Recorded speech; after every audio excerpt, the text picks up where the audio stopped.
single crochet in a chain.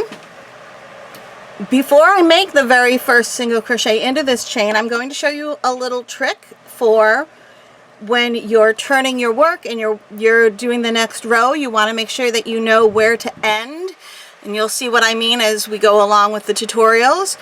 What I'm going to do here, I have 11 chains because I'm going to make a row of 10 single crochet, and I need one chain for each single crochet plus a chain to turn. Now I'm going to put a stitch marker around the loop that's on the hook. So you can see I've put the stitch marker around the loop that's on the hook. Okay? Now to make my first single crochet, I'm skipping the first chain and I'm going to insert my hook into the back loop of the second chain. I'm going to yarn over, pull up a loop. Now there's 2 loops on the hook, yarn over, pull through both of them. And now you can see this stitch marker is at the top of the stitch we just made. And so when we're working back in the opposite direction, we'll know that's the last stitch, okay? Now we're going to keep on making some single crochets. So insert our hook in the back loop of the next chain, yarn over, pull up a loop, 2 loops on the hook, yarn over, pull through both of those loops. Let's do one more. Insert the hook into the back loop of the next chain, yarn over, pull up a loop, 2 loops on the hook, yarn over, pull through both. We're just going to keep doing that across. We'll end up with a total of 10 single crochet made. Here you go, 10 single crochet. This little marker here is going to help us know where the end of the row is when we're working back in the opposite direction. Here is the front of that first row that we made. And there is the back.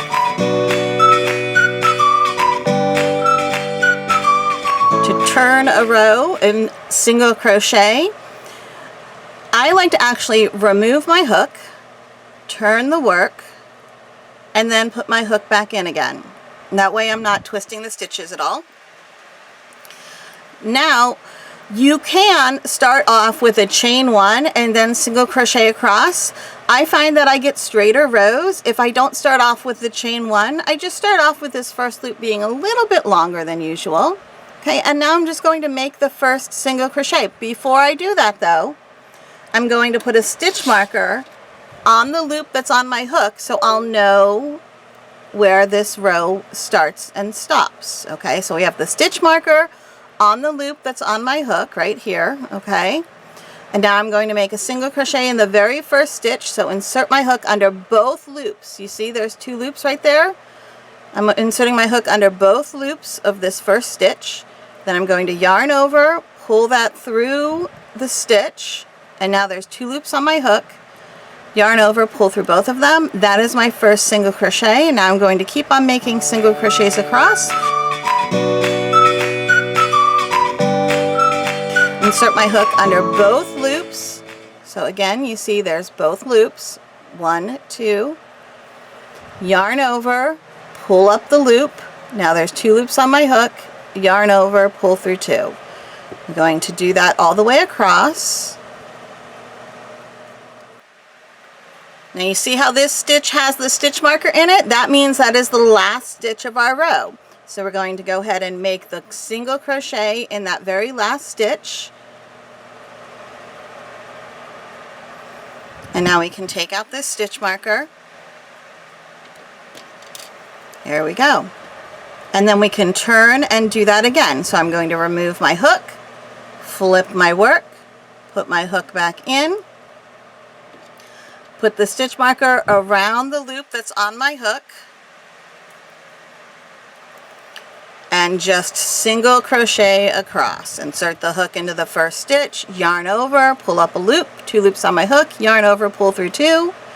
And keep doing that across. Insert the hook under both loops of the next stitch, yarn over, pull up a loop, 2 loops on the hook, yarn over, pull through both of those, and keep going across. And again, we'll know the last stitch is the one that has the stitch marker in it, and this will keep our edges nice and straight. They won't get, your work won't get wider or thinner or start veering to one direction or the other, because these stitch markers are going to help you know when to stop each row. There you go.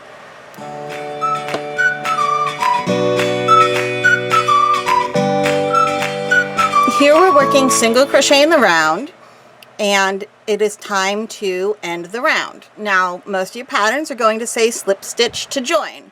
So here I have the stitch marker that is showing the top of the first stitch of my round.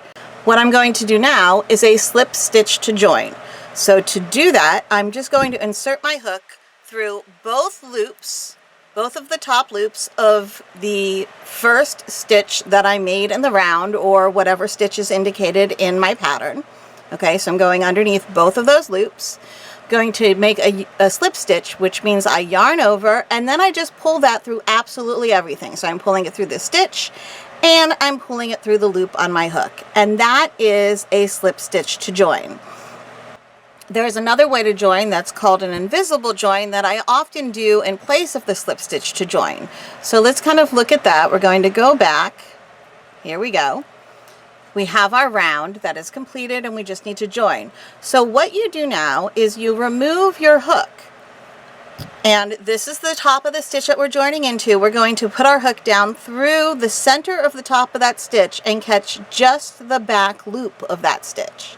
Now you're going to grab the loop again, the working loop of the last stitch you made, and just pull that on through the back loop only of that first stitch. And now what this means is you can now make your first stitch of your round into both loops here, and there's no funkiness that will happen. So let me show you that. We did that join, and now we're going to make a single crochet. All right, so we're going to make the first stitch of the next round, which is the single crochet. We're going underneath both loops now. Yarn over, pull up a loop. There's 2 loops on our hook. Yarn over, pull through both of them. And again, I need to mark the first stitch of the round that I just made so I know where to join next time. So I'm going through the top of that stitch I just made. Okay, so not the loop on your hook, but the loop joining up to the loop on your hook. That is the top of the stitch you just made. And now I can just single crochet around and join again when I get back all the way around. Here we are at the end of the round. It's pretty easy to tell. Here is the first stitch that we made. Here is the last stitch we're going to work into. It's pretty easy to tell because this stitch here almost goes straight up. It's clearly not a stitch we're supposed to work into. So I'm going to make that last stitch of this round. Okay, if however you're worried you won't know exactly where to place the last stitch, one thing you can do is you can take another stitch marker, and once you've made the last stitch of your round, you can place a stitch marker in there, so you'll know on your next round that's where the last stitch goes. Now, if you want to slip stitch to join, you're going to go under both loops of both of the top loops of the stitch you're joining to, yarn over, and then pull through everything. And there you've got your slip stitch to join, and now you're going to follow the instructions. If the instructions say to make a stitch in the first stitch of the round, that would be the stitch that you slip stitched into.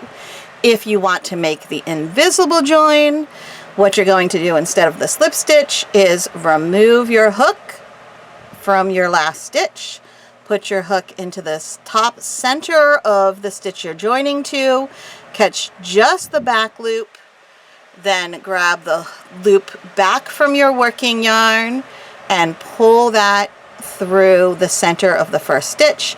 Now you go on, your first stitch would be made under both of these loops to continue your work around.